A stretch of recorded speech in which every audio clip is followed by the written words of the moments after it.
माता शत्रु पिता बैरी ये न बालो न पंठित न शोभते सभा मध्य हंस मध्य बको यथा। माता शत्रु के समान है, पिता बैरी के समान है। अगर उन्होंने अपने बालकों को, अगर उन्होंने अपनी बालिकाओं को, अपने बच्चों को अगर उन्होंने ज्ञान नहीं दिया, पढ़ाया नहीं, शिक्षा नहीं दी, क्योंकि अज्ञानी पुरुष या अज्ञानी व्यक्ति किसी ज्ञानियों की सभा में ठीक उसी तरह की भूमिका अदा करता है जैसा हंसों की सभा में बगुला करता है। लेकिन अभी मैं उन लोगों से डिस्कशन करने नहीं आ रखा, अभी मैं उन पेरेंट्स से डिस्कशन यहाँ पर नहीं करने वाला, क्योंकि मुझे पता है कि आप वो पेरेंट्स हैं जो कि अपने बच्चों को बहुत अच्छी क्वालिटी एजुकेशन दे रहे हैं, देने की पूरी कोशिश कर रहे हैं। मेरा डिस्कशन सिर्फ और सिर्फ अभी एक एज अ एजुकेटर मैं आप लोगों के साथ बातचीत करना चाहता हूँ। जिन बच्चों तक भी ये वीडियो अगर पहुँच रहा है, कोशिश करें कि अपने गार्जियंस तक ये वीडियो को पहुँचाएं, अपने पेरेंट्स को एक बार ये वीडियो दिखाने के लिए रखें, क्योंकि ये वीडियो में आपके लिए कुछ नहीं है बच्चों।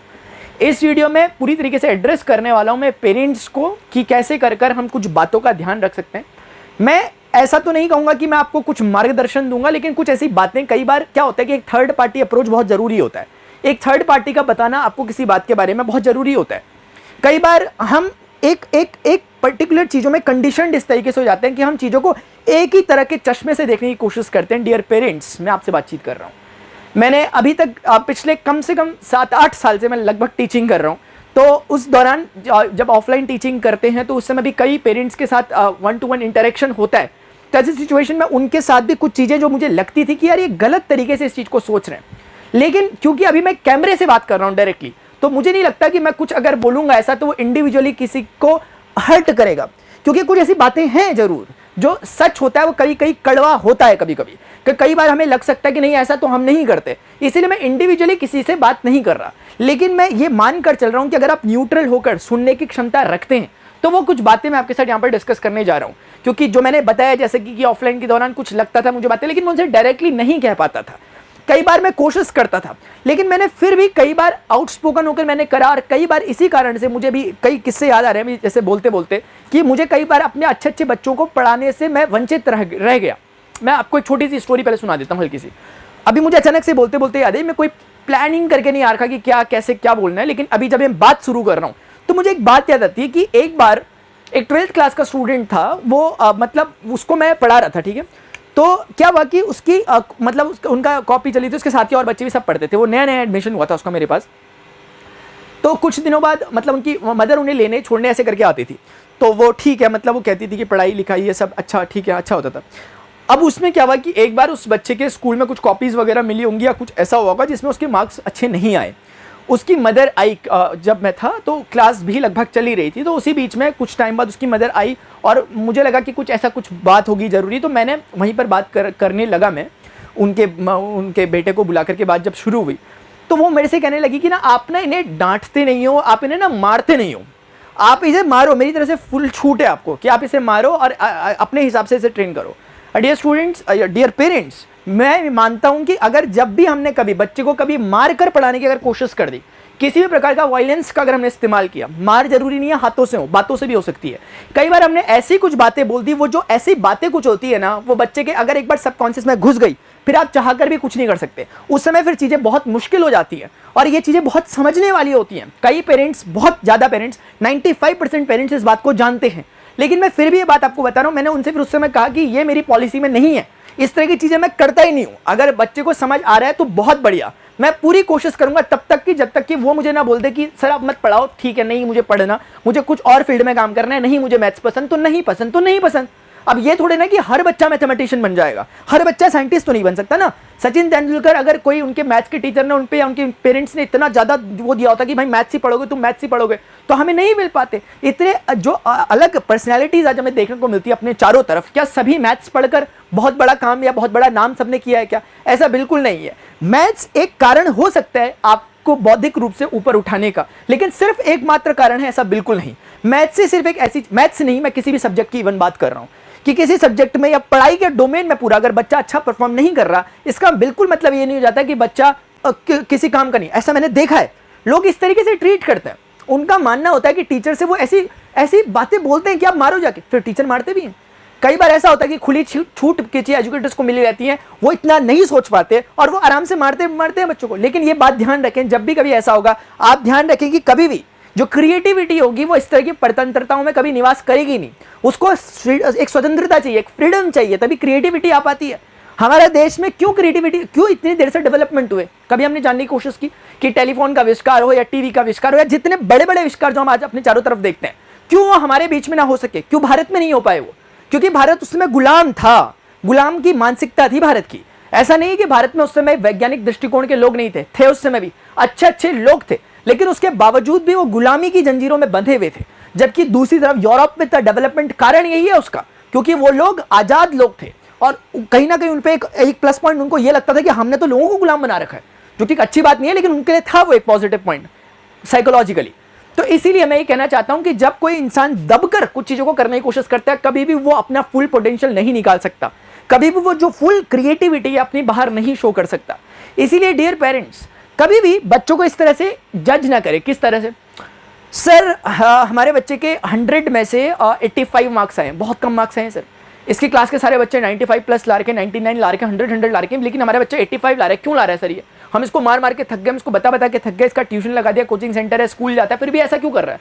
लेकिन आपको समझने की जरूरत है। अगर आप एक कंपैरिजन का ये जो चार्ट आप लेकर घूम रहे हैं, अगर आप इसे एक बारी के लिए हटा दें, तो कंपैरिजन को, चार्ट को अगर आप हटाएंगे तो क्या 100 में से 85 लाना कोई छोटी बात है क्या? मैं कभी नहीं मानता छोटी बात है। 100 में से जो बच्चा 20 नंबर भी ला रहा है, मैं ये समझता हूं कि क्यों हम आखिर उस हिस्से को देखते हैं। अगर मैं आपसे बोलूं कि ग्लास है आधा भरा आधा खाली, आपने शायद सुनी होगी बात, अगर शायद आपने सुनी हो, तो अगर मैं पूछूं कि आप इसे क्या बोलना पसंद करेंगे? 99% लोग बोलते हैं हम इसे आधा भरा पसंद करेंगे। हम पूछते हैं कि आप ऐसा क्यों बोलेंगे, तो वो कहते हैं कि इसलिए बोलेंगे आधा भरा क्योंकि हम पॉजिटिव थिंकिंग रखते हैं, क्योंकि हम एक पॉजिटिव एटीट्यूड रखते हैं, हमारा हम ऑप्टिमिस्टिक हैं, हम इसको आशावादी तरीके से देखते हैं कि आधा भरा तो है। तो वो बात यहां क्यों नहीं लागू होती?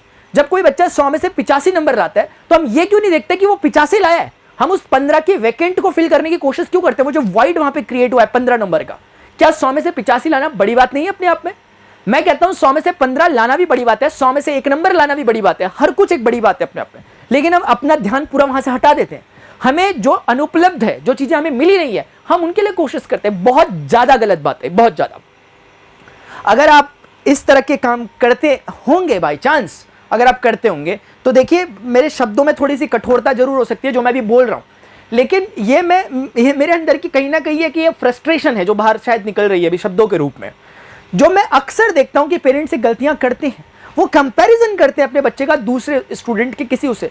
मैंने बहुत बार, मैं अपने स्कूल की बात बताता हूं, जब मैं पढ़ता था मेरे क्लास के ऐसे स्टूडेंट थे जो पढ़ाई में उतना अच्छा परफॉर्म नहीं करते थे, लेकिन यकीन मानो मैं आपको बता रहा हूं कि जब क्रिकेट के मैदान में हम जाते थे ना, कभी कभी छुट्टी होती थी, हमारी जल्दी आती थी, या कभी संडे को हम लोग प्लान करते थे, वो बच्चे ऐसी ऐसी बैटिंग करते थे, ऐसे छक्के मारते थे, मैं उनका बहुत बड़ा फैन था।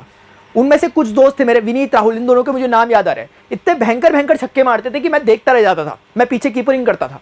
तो मैं ये कहना चाह रहा हूं मैं कि हमें सिर्फ एक ही ग्राउंड में, अब उस ग्राउंड में अगर कोई मुझे देखे तो बोलेगा यार मैं नहीं खेल पा रहा, अच्छा मैं अच्छा परफॉर्मर नहीं हूं वहां पर क्रिकेट में एक बारी के लिए, या फिर किसी और फील्ड में मैं अच्छा परफॉर्मर नहीं, तो हम सभी को अगर एक फील्ड में लाकर सभी बच्चों को कंपेयर करने की कोशिश करें तो ये कहां का न्याय है?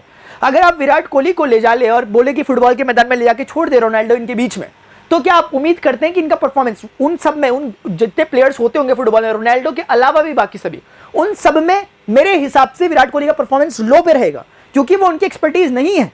तो ये बात हमें समझनी होगी कि हमारे पास जो हमारा बच्चा है या जिसकी हम प्रिपरेशन करवा रहे हैं, हमारा जो बेटा या बेटी है, हमें समझना होगा कि उसका इंटरेस्ट ऑफ डोमेन क्या है, उसका किस पर्टिकुलर चीज में उसका इंटरेस्ट है।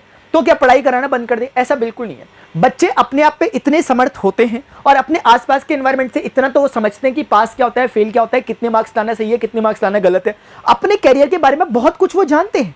लेकिन जब हम उन पर एक प्रेशर बनाने की कोशिश करते हैं, जब हम उन पर अपनी बातों को थोपने की कोशिश करते हैं, जब हम उन्हें एक टारगेट देने की कोशिश करते हैं कि 99 100% तुम्हें लाने, तो ऐसी सिचुएशन में बच्चा जो है अंडर प्रेशर हो जाता है और उसका परफॉर्मेंस डेफिनेटली खराब होता है।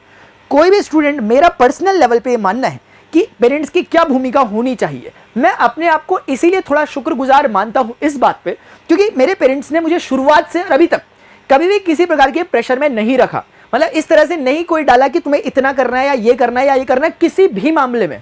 और ये मैं समझता हूं कि एक अच्छी बात रही, जिससे मैं अपने अंदर की कुछ ना कुछ क्रिएटिविटी, जो कुछ मुझे लगी और लग रही है, वो मैं निकाल पाया बाहर। अगर मुझे किसी एक ककून में बंद करके रख दिया होता, एक बबल के अंदर मुझे रख दिया होता, तो शायद वो चीजें मैं अपने आप में नहीं देख पाता जो मैं अपने को पॉजिटिव वे में देखता हूं कि यार ये चीज कम से कम मेरी क्वालिटी है, मैं इसको इंप्रूव और करता हूं। मुझे सोचने का मौका दिया गया, मैं समझता हूं कि जितने पेरेंट्स मुझे सुन रहे होंगे डेफिनेटली वो ये सब कुछ काम करते हैं, लेकिन कई बार जाने और अनजाने में, कई बार सोसाइटी को देख करके, क्योंकि मैंने क्या देखा, मैं आपको एक छोटी सी बात बताऊं। अभी मैं देखता हूं कि हाल ही में मेरा डिस्कशन किसी के साथ हो रहा था, उनकी जो डॉटर है वो अभी ज़्यादा बड़ी नहीं है, फर्स्ट क्लास के करीब है, और मुझे एग्जैक्टली नहीं पता कौन सी क्लास में, लेकिन इसी के करीब है। ट्यूशन्स वगैरह ज्वाइन करते हैं। मुझे बहुत एक बड़ा मिथ लगता है सोसाइटी का कि ट्यूशन क्लासेस, एक बारी में 10वीं 12वीं तक थोड़ा बहुत माना जाता था, लेकिन आज वो लेवल बहुत फर्स्ट लेवल तक आ चुका है कि फर्स्ट क्लास का बच्चा ट्यूशन पढ़ रहा है। पढ़ने में कोई गलती, वो कुछ भी गलत नहीं है, लेकिन हमें ये भी तो सोचना होगा, हम एक ब्रीदिंग स्पेस तो छोड़ें बच्चे के लिए। हम स्कूल भेज रहे हैं उसे, स्कूल के बाद वो ट्यूशन क्लासेस में जा रहा है, फिर घर आके हम उसका होमवर्क करा रहे हैं। क्रिएटिविटी कहाँ गई उसकी? सिर्फ होमवर्क करने में ही सब कुछ निपट गया। बहुत गलत है, बहुत ज़्यादा गलत है। क्या हमने एनईपी 2020 जो अभी न्यू एजुकेशन पॉलिसी आई, क्या उसको देखने की कोशिश की है? क्या उसमें किस तरह की बातों को बोला गया? उसमें इसी बात पर स्पेशली ध्यान दिया गया कि बच्चों को ज़्यादा चीज़ें उन पर थोपने से बेहतर है, ज़्यादा क्वांटिटी में चीज़ें थोपने से बेहतर है कि उन्हें क्वालिटी चीज़ें प्रोवाइड की जाए, उन पर किसी तरह का प्रेशर ना बनाया जाए। हम सिर्फ एक संरक्षक की भूमिका निभाएं, हम सिर्फ एक गार्जियन की भूमिका निभाएं, जो सिर्फ ऑब्जर्वर की भूमिका निभाएं, कि जो सिर्फ देख रहे हो बच्चे को कि क्या गलत कर रहा है, क्या सही कर रहा है। उसे खुद चुनाव करने दे, उसे करने दे कि उसे कुछ हल्की फुल्की गलतियां हैं तो वो भी करने दे, क्योंकि गलतियों से वो बहुत अच्छे से सीखेगा। लेकिन हम एक बहुत बड़ा प्रोटेक्टिव जोन बनाकर रखते हैं अपने चारों तरफ, हम उसे गलती करने का मौका ही नहीं देते, और फिर हम सोचते हैं कि वो अच्छा कुछ कर जाए। नहीं कर पाएगा, कभी नहीं कर पाएगा। उसके नंबर 100 में से 100 जरूर आ सकते हैं, लेकिन वो जीवन की दौड़ में मेरे हिसाब से पीछे रह जाएगा अगर हम इस तरह से उसमें बंदिशें डालते हैं तो। क्योंकि मैं समझता हूं कि जो ये ट्रांजिशन आ रहा है, इससे पहले नहीं था, अभी हमें इफेक्ट देखने को नहीं मिल रहे। मुझे क्यों बोलना पड़ रहा है इतना कुछ? कारण डियर पेरेंट्स सिर्फ इतना है कि आने वाले 15-20 सालों में हमें इफेक्ट देखने को मिलेंगे, बहुत आसानी से देखने को मिलेंगे। क्योंकि जो ये ट्रांजिशन आया है, जब से हमारी ऑनलाइन गैजेट्स के साथ नज़दीकियाँ बढ़ी हैं, जो खास तौर से कोविड से लगभग 1-2 साल पहले, या कोविड को भी आप एक ट्रांजिशन पीरियड मान लो, तो पोस्ट कोविड के बाद, यानी कि आप मान के चलो कि 2030-35 के करीब करीब हमें साइड इफेक्ट्स देखने को मिलेंगे अपनी इन सब चीज़ों के, क्योंकि हमने क्रिएटिविटी को बच्चे की बंद कर दिया है। वो हर तरह से हो रही है, एक तो इस तरह से जो मैं कह रहा हूँ, दूसरी तरफ से आर्टिफिशियल इंटेलिजेंस ऐसी चीज़ें जो आ रही है, जो चीज़ें हम कहीं ना कहीं मेमोरी में डालते थे, याद करते थे, सीखते थे, वो चीज़ें धीरे धीरे खत्म होती जा रही हैं। इसमें पूरी की पूरी जो भूमिका है, पूरे का पूरा जो रोल है, वो सिर्फ और सिर्फ पेरेंट्स का और उनके एजुकेटर्स का, उनके टीचर्स का है, कि वो इस बात को समझे कि हमें सिर्फ किताबी ज्ञान देने तक बात नहीं बनेगी, हमें कुछ ऐसी मोरल वैल्यूज ऐड ऑन करनी पड़ेगी बच्चे के साथ, जो कि ऐसी हो, प्रासंगिक हो, जो कि रेलेवेंट हो। ऐसा नहीं है कि हम कुछ भी बातें बच्चे को बोलेंगे और बच्चे को उसे रटना पड़ेगा, याद करना पड़ेगा या मान लेना पड़ेगा। अगर हम बच्चे को इस वाली मानसिकता में रखने की कोशिश कर रहे हैं कि जो हम बोलो तुम मानो, तो यह बहुत ज्यादा गलत है। हमें कोशिश करनी है कि बच्चे को इस तरह से मोटिवेट करने की कि वो मानने की जगह जानने पर भरोसा रखे। वो किसी चीज में क्यूरियोसिटी जब देता है तो हम उसकी क्यूरियोसिटी को थोड़ा और बढ़ावा दें। ये ना कि बच्चे ने हमसे पूछ लिया कि आसमान नीला क्यों और हम उस पर भड़क गए, बच्चे ने पूछ लिया कि इस चिड़िया का नाम क्या तो हम उस पर भड़क गए। बच्चे ने, ये तो फिर भी रेलेवेंट क्वेश्चन है, बच्चा कुछ भी अलग अजीबो गरीब क्वेश्चन कर सकता है, लेकिन ये बेहतर रहेगा हमारे लिए बोलना उसको, अगर हम उसका जवाब जानते हैं जवाब दें, नहीं जानते तो हम उसको इस तरह से नरिश करें कि उसका जो सवाल है वो जिंदा रहे उसके दिमाग में, ताकि आगे बड़े होने पर उस सवाल का जवाब वो एटलीस्ट ढूंढ सके। हम उसके सवाल को सिर्फ ये नहीं कि बच्चों वाला सवाल है या बचकाना सवाल है ऐसा बोलकर हम उसको छोड़ दें। ये उसके मेंटल जो स्टेट है उस पर बड़ा असर डालता है, और यही बच्चे तो फिर बड़े होने वाले हैं, यही बच्चे तो फिर माता पिता बनने वाले हैं, यही बच्चे तो फिर पेरेंट्स बनने वाले हैं, यही बच्चे तो फिर भारत का भविष्य बनने वाले हैं। तो बस यही होने वाला है।